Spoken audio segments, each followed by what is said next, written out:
So imagine we all could go back 10 years and redo that part of our life. What advice would you give yourself? What things would you do differently?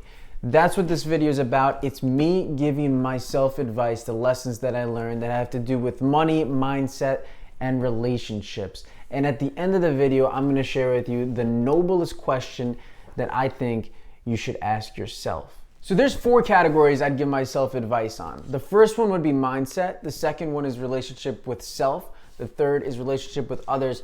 And the last would be relationship with money. Let's start with the mindset and we'll move from there. All right, so here I am talking to my younger self. Alex, these are the things you need to do, man. Just start to think clear. Remember, your thoughts are going to become your words, which ultimately will become your actions, and that will lead to your reality and what you experience. So emphasize and prioritize the quality and the power and the clarity of your thoughts. Remember how powerful that is. That's why mindset's number 1. That's why I chose this as the first piece of advice. The second piece of advice I got for you here is don't look at failure as an identity, but rather an action that you can learn from. Look for situations that you can fail at and that are painful, because those are what you will need to succeed, because you need to fail to succeed. This is something I didn't get. If I failed, I thought I was a failure. That's not the right mindset. That's a fixed mindset. A growth mindset says, I failed at this thing, which means I need to improve on X, Y, and Z to get to where I want to go. And the only way you know how to succeed is by knowing how to circumnavigate the failures. And that's a learning process that takes time. It's not who you are, it's what you did that led to that result. The next point is a quote from Dyer. He says, when you change the way you look at things, the things you look at change. Your external state comes from your internal state of mind. This goes back to the first 2 points. It's not about what's going on out here, it's about what's going on in here. And this is what can change your environment. It's not the other way around. Be proactive, not reactive. My last piece of advice comes from my favorite speaker, Jim Rohn, and this is what he says. You must learn to handle the nights. They come right after days.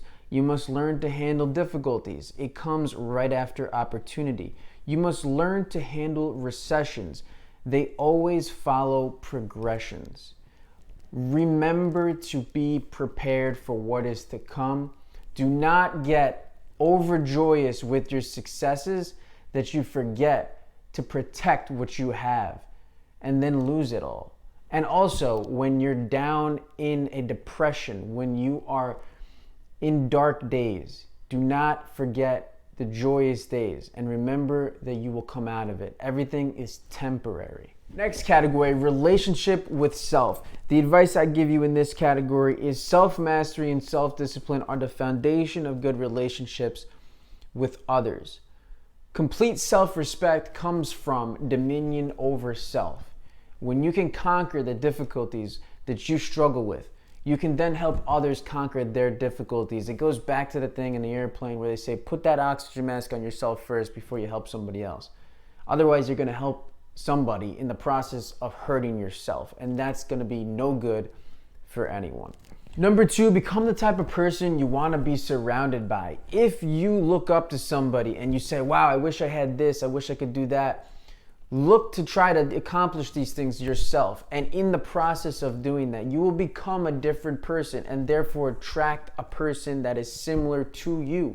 We tend to attract people in our life that are similar to ourselves. So if you don't like what you're getting, that means you need to look inward. How can I change to be somebody different that will be better? Number 3, the way you perceive yourself is the way others will perceive you. And the way that you treat yourself is the way that you will treat others. You start as the leader. You set the tone. So how do you perceive yourself? Are you looking at yourself in a high way, in a high viewpoint? Because others will see you in that light. If you see yourself as low, as insecure, as not confident, as not going anywhere, you will then further enhance that image because others will start to see you that way, which will reinforce the idea of yourself. And if you treat yourself with high regard, with high self-esteem, then you will have the ability to treat others in that way. If you are up here, you can lift somebody to that level.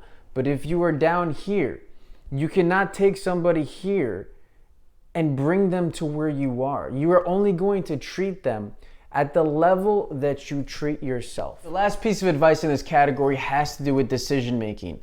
I was not the best decision maker when I was younger because I doubted myself and I lacked the confidence and trust in myself to make quick and good decisions. So I had a couple of things to say here. When making a difficult decision, ask yourself what most aligns with my vision and values. It comes down to that. Use your gut or your instinct with your heart and emotions, combined with your mind, aka your logic, to make the best decision. You can combine those things. But understand that when you're in doubt, follow your heart. A lot of the times our heart knows what it wants, and the mind only catches up to the heart later. Trust your instinct. Use the 40-70 rule, which states that you should at least have 40% of all available information to make a decision, but no more than 70%, because then we become overwhelmed with options and we start doubting our decisions. Don't wait around to make a decision. Make one quickly. Choosing no option is worse than choosing the wrong option. If you made the right decision, you'll be happy, and if not, you'll be wise. The third category, relationship with others. We have our mindset right, we got the relationship with ourselves, now we work externally. The first piece of advice is, it is more noble to give yourself completely to one individual than to labor diligently for the salvation of the masses. Meaning you should focus on what you can with one person. That is enough, and that is sometimes more important than helping as many people as you can. The last piece of advice in this category I'd give myself is great relationships equals great happiness. You may spend a lot of time trying to go after goals and accomplishments, and they're gonna make you feel good and productive, and they're gonna be doing great things in the world. But those are fleeting feelings. If you want something that lasts and true happiness, that will be coming from fulfilling great relationships. So prioritize that in the long term. And remember to make sacrifice for others. It's going to be difficult, but it is always worth it. The last category has to do with the relationship we have with money. I would say to myself, attract money. Do not pursue it. You are the asset, not the piece of paper. The more value you can produce from within yourself, the more you can give to the world, and the money will come. Do not pursue it. This next one is the Pareto principle, which states that 80% of your results come from 20% of your efforts. There is a small percentage of what you're doing that is giving you the majority of your great results. You need to identify that and go all in on that. There is a smaller percent of what you're getting that's coming from a lot of just fluff. Ignore that.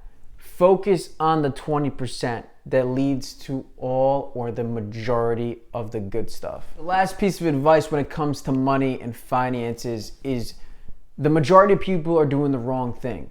Do not follow the masses. Don't copy their behavior. What they're getting is not what you want, so why are you doing what they're doing? Do something different and make sure it's thought out well. Do not just copy, but think. Think for yourself. What is it you want, and are you on that track? So that's the advice I'd give myself when it comes to mindset, relationship with self, relationship with others, and relationship with money. I told you at the beginning of this video, I'd share with you what I think is the most noble question to ask yourself. If you ask yourself this question in anything you do, you will bring out the best result. And that question is, what good may I do in it? If you're at work and you ask yourself, what good may I do in it? You will provoke thoughts and actions that will lead to better results. If you're in a relationship and you ask yourself, what good may I do in it? Only good will come from that. Anything you can think of, ask yourself that question and it will lead to the most noble results. Thank you for making it all the way to the end with me. I hope you guys got something of value. This is truly the advice I'd give myself if I could go back in time. Thank you for tuning in. Keep going, keep learning, and keep grinding.